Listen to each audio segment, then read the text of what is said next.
Hi, and welcome to another fresh edition of your ultimate news and current affairs podcast, The Pause, proudly brought to you by Rovatel Media. I am Joshua Okata.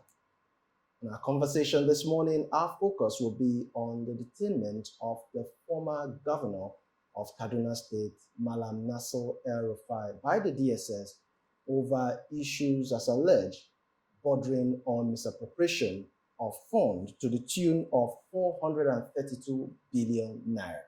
432 billion naira. Of course, what we do know right about now is that an investigation to that effect has been launched. But what is the likely legal implication to this if the former governor is convicted of such crime? To have this conversation this morning with me, I'm being joined by my guest in the person of Mr. Dami Damola Kolawole Esquire, who is a legal practitioner, of course, a public affairs analyst. Good morning, Mr. Daniel. Thank you so much for joining us. Good morning. Good morning. Thank you for having me. All right. Now, while we were yet to grapple with the issue of phone bugging, especially from the angle of the NSA boss, as alleged on the former governor of Kaduna State, and now the issue of misappropriation of funds. How were you greeted by this, and what's your perspective? Well, you mentioned the specific legal word you said as alleged, the issue of as alleged, so to say in quotes, is now becoming more, part of our legal jurisprudence.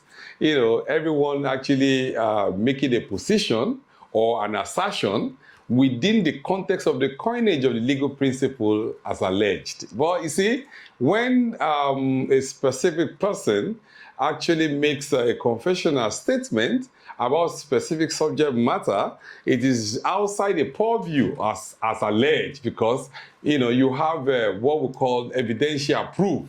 In fact, you have what we call documentary proof.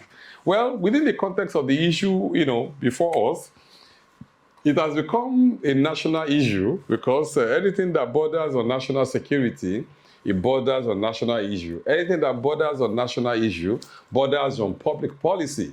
And definitely you should understand that while we are looking at the issue as alleged, like you said, we should also look at fundamental issues and fundamental rights of parties, due process, legality, and constitutionality. All right, now let's talk about the issue of the allegation as alleged. Now, what is this issue about public office holders, either as ministers, governors, local government chairmen, over issues that border on misappropriation of funds, either by loans that were secured or underutilized, or somehow they were unable to pay back those loans, which landed the state or the nation, as it were, into poverty? Well, you see, when you talk about public institutions now or public office holder, it's more or less, becoming synonymous to corruption, because it is very difficult for you to separate public office holders, political office holders, personalities in establishments, in parastatals, and ministries, without being able to assert yourself within the context of the conduit pipe of corruption.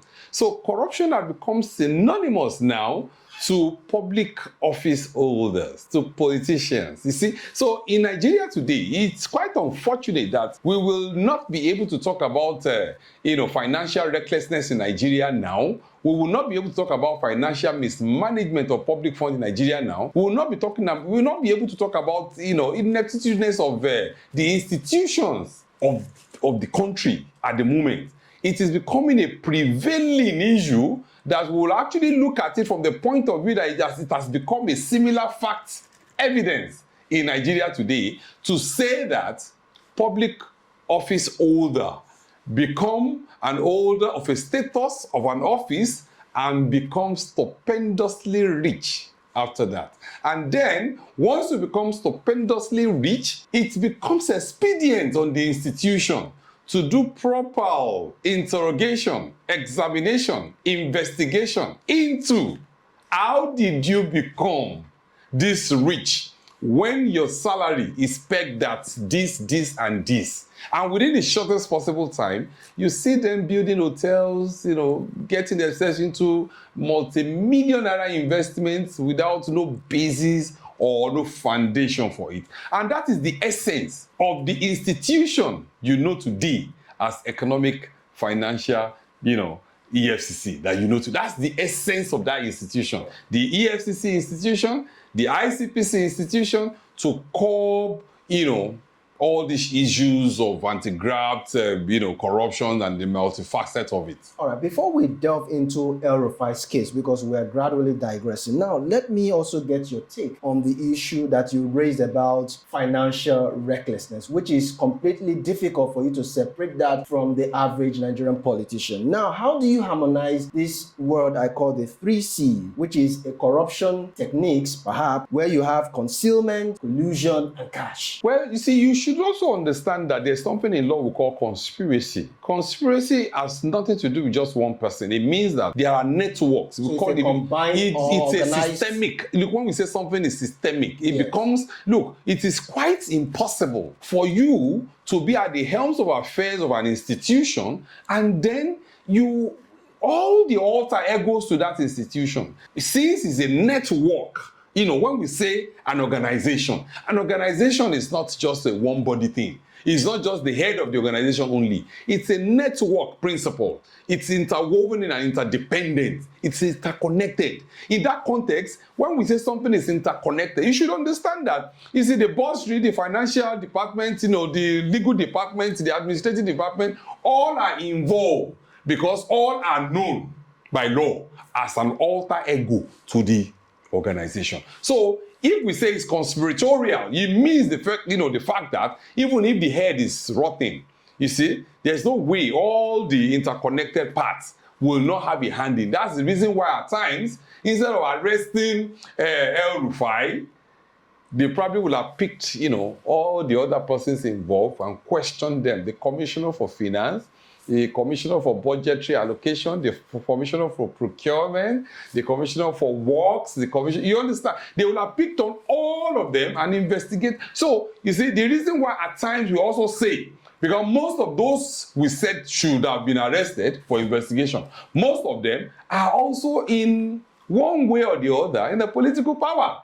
You see, and if they are also in the political power now and they are in alignment with the political party in power today, then their sins are forgiven. You are gradually coming to a point where I want to ask a question, because when you talk about finding yourself in a political circle, perhaps the ruling class, you see, where your sins have been forgiven. Now, that brings me to the question I want to ask you.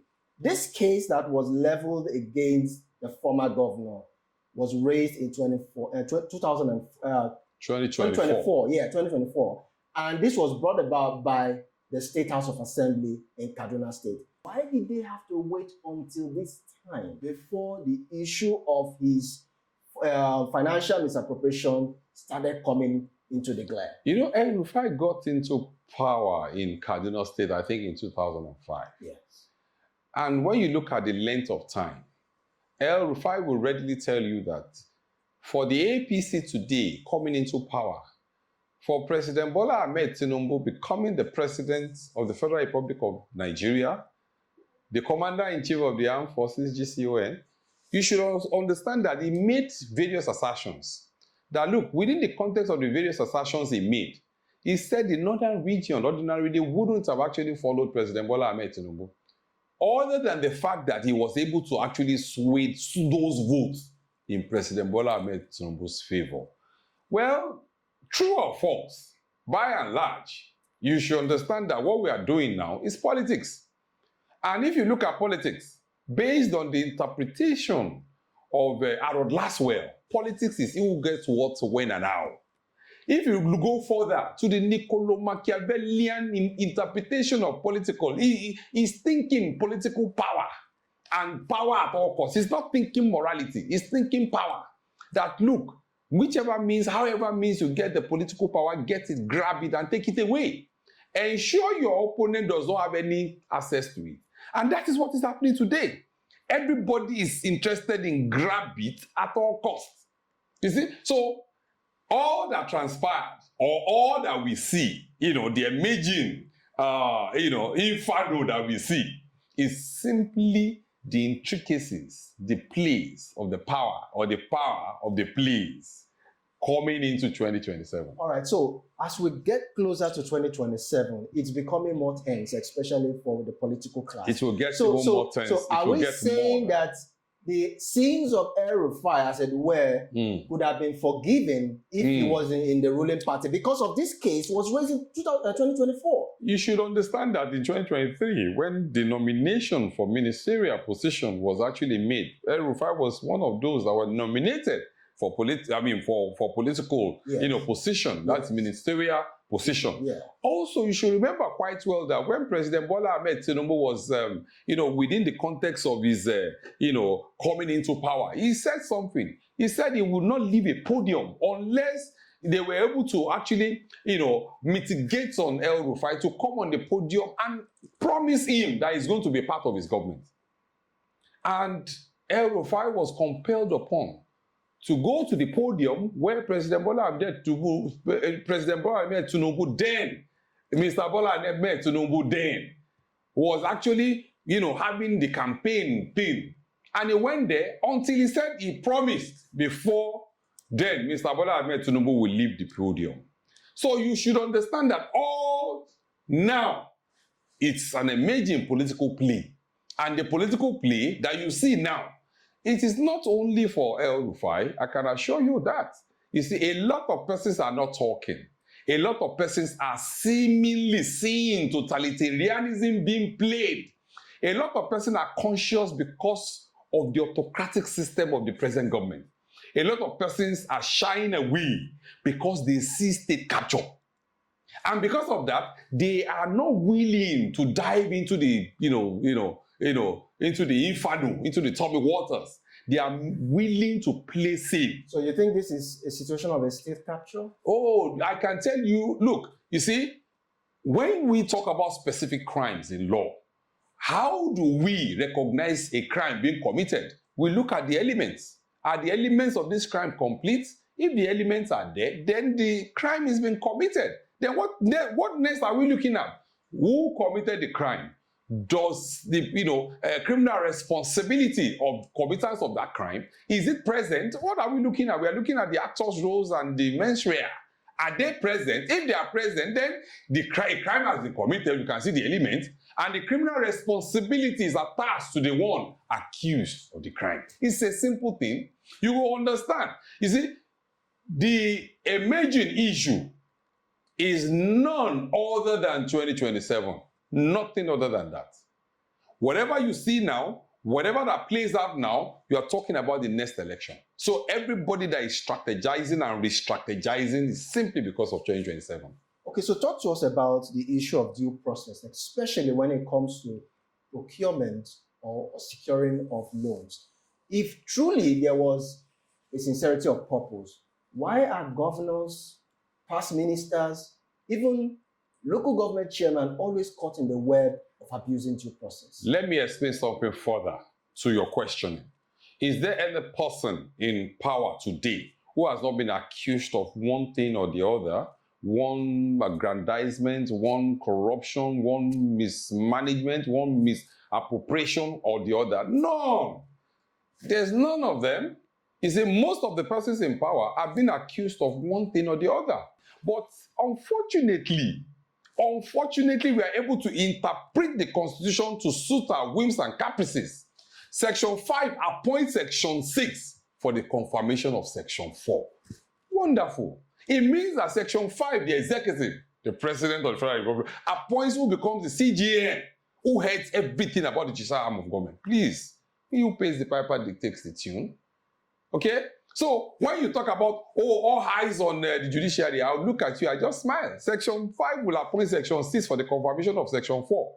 So are you telling me Section 6 that has been appointed by Section 5 will do otherwise from who the appointer and the appointee relationship remain? The agent and it's unfortunate the agent can't do more than what the principal has actually informed you to do. So all this plays out in politics, and it plays out in the Aquinas politics. It plays out in the Hans Mergenthal's politics. These are interpretations of political power and political morality and political expediencies. All right. So in the course of our conversation, we'll be looking at the charges involved here. And of course, if there are some legal implication or legal motivation as regards this, and that will be shortly after this break. Please stay with us. All right. Thank you so much for staying with us. And of course, if you're just joining, it's still Mr. Damola who's been giving us the legal implication to the allegation brought against the former governor of Kaduna State in the person of Malam Nasir El-Rufai. Now, that brings me to my next question, which is the charge that was brought out, on the former governor. We're talking about 432 billion naira.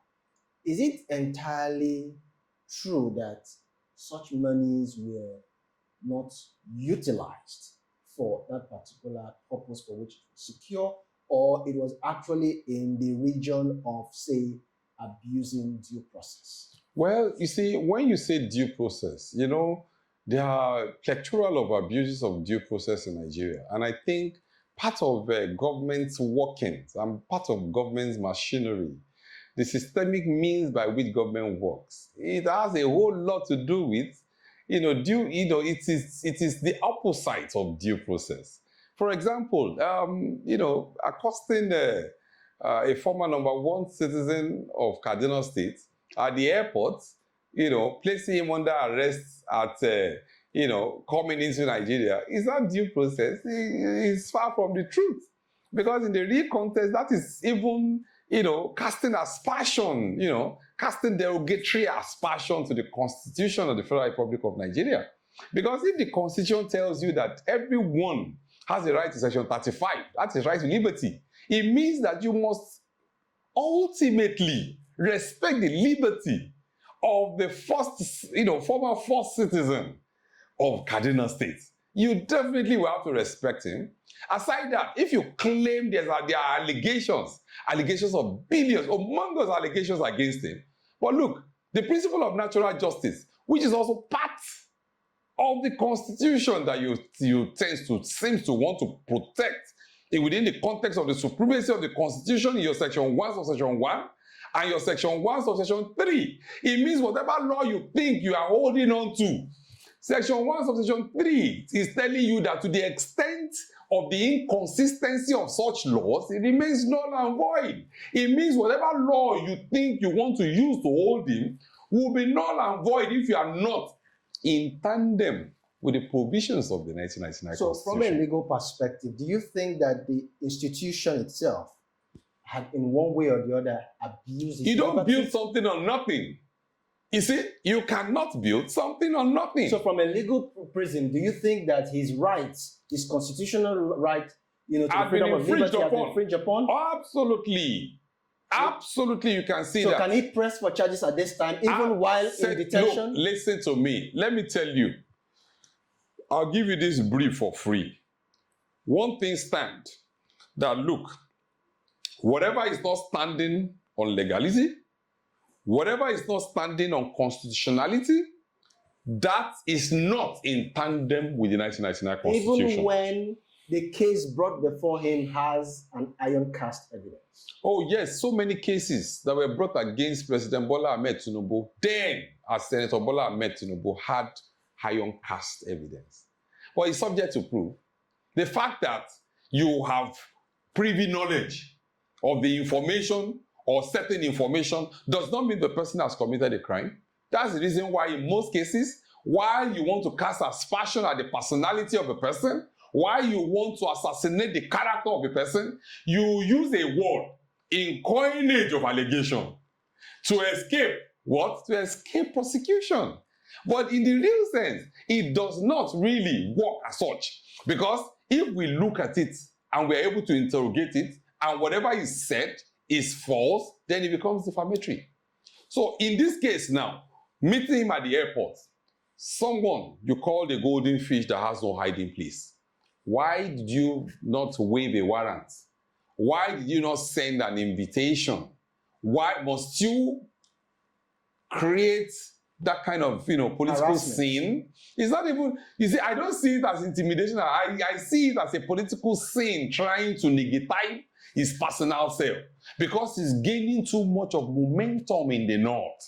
So they need to Tell it a bit. it becomes more or less like the haunted becoming the, you understand. So what the National Security Advisor had done in the past, what he had done in the past, in the Obasanjo era, he's still repeating himself.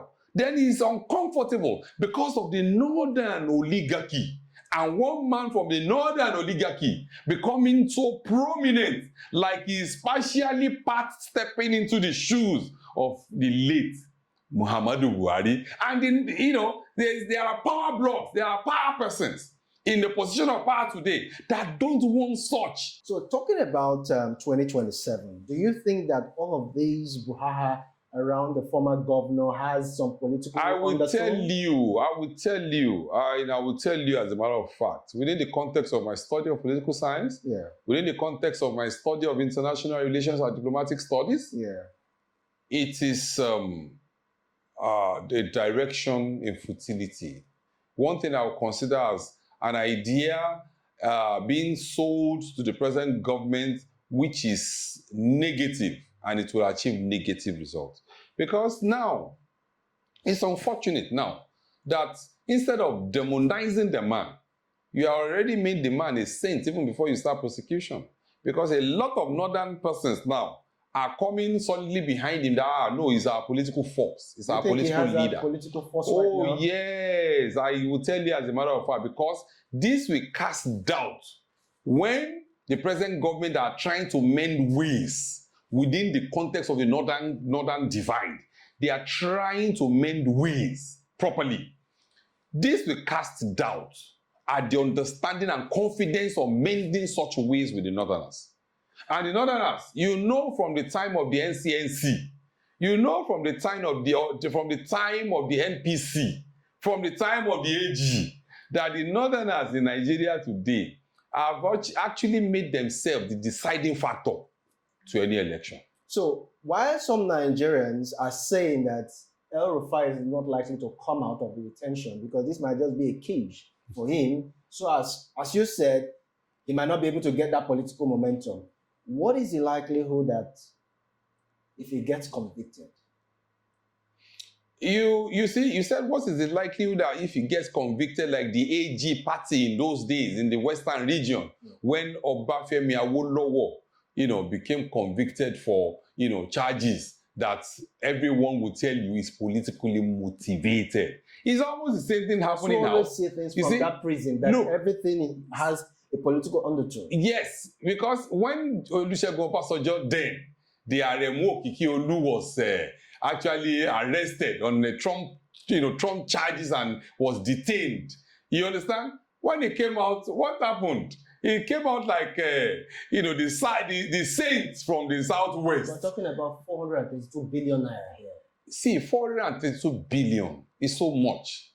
That will fix some hospitals. 432 billion would have saved somebody like someone like Ifunaya in Federal Capital Territory, Abuja, that was beaten by a snake.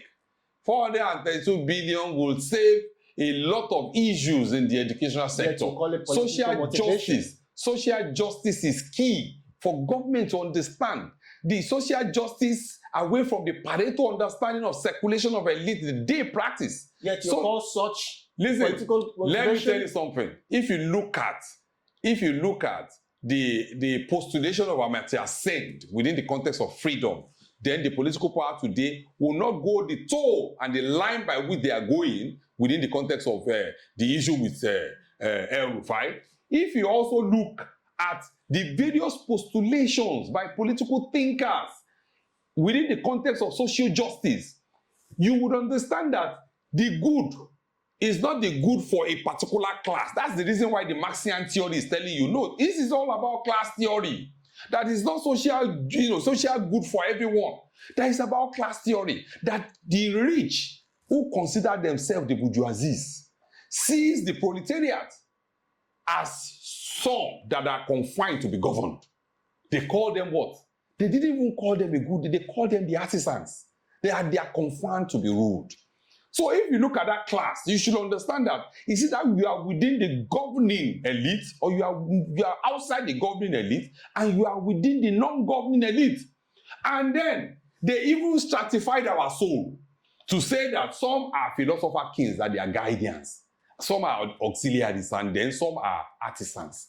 So they know. That's the reason why a lot of persons will tell you that even within all this brouhaha, you will rather still find them at a conference table, dining and whining together. You see, it means that when their interests meet, they relate. When their interests don't meet, Nigerians will talk. Now we are talking where their interests did not meet. But their interests will meet when they are sharing the money. Tell me where this Mr., the son of the president, this Mr., the son of the senator, this Mr., the son of the governor, he has no means of livelihood. No industry, no work, nothing, but he's spending billions. And then, what is the work of the toothless bulldog called the EFCC in that such context? So what would you say? What would you say within the context of the security agency anti-graft organizations? What will be their responsibility? Is it to change the small Yahoo boys up and down? Oh, see, the former Kogi State Governor Yahaya Bello, as I will tell you, anytime a reference or similar understanding of his matter actually come, I am used to sharing my own obiter dictum in such my mere opinion in that context. You see, Yahaya Bello was not prepared for governance. He is one who was lucky within the context of the death of the former Idris Muhammad. And Idris Muhammad died before the full declaration of an election, which the context went up to the level of Supreme Court interpretation. Now, all that being equal, you should understand that the man who is not prepared for that large, found himself in a position of power and then decide to mismanage, misappropriate, and he did all he had to do. At the end of the day, he decided to go the way of the party in power. Anyone that goes the way of the party in power, such a person, I don't see how the appointee of the position, the principal position of that anti-graft agency is. They rather will shy away from it. All right. So as we post on, what would be your parting statement? Well, Nigeria should be, and I'll tell you, should be a state of constitutionality. Accountability and transparency becomes key. The foundation of any good governance should be a state of constitutionality. And I tell you, as a matter of fact, fast approaching 2027, the key issue is about leadership. You see, when you vote in leaders that care about the interest of the generality of Nigerians, the leader who cares about the interest of the generality of Nigerians will be a leader of thought and a leader who actually has the will of the people, the thinking of the people, the mandate of the people, and the fiat of the people. Because the sovereign by which you call authority, which is given to the government, is an authority given by the people. So it's high time that Nigerians also think to give the authority to whosoever they feel will do the bidding of Nigeria. As a matter of fact, a leader is a mirror image of the people. It means the people choose the leader of their likes. Thank you so much, Mr. Dami, for your 2 cents on the matter. Thanks for having me. We've been chatting with Mr. Dami Damola Kolawole, Esquire, a legal practitioner, of course, a public affairs analyst. That's the much we'll be sharing with you in our episode today. Thank you so much for watching, and don't forget to follow us on all our socials. Once again, my name is Joshua Okata. I'll see you next time. Bye for now.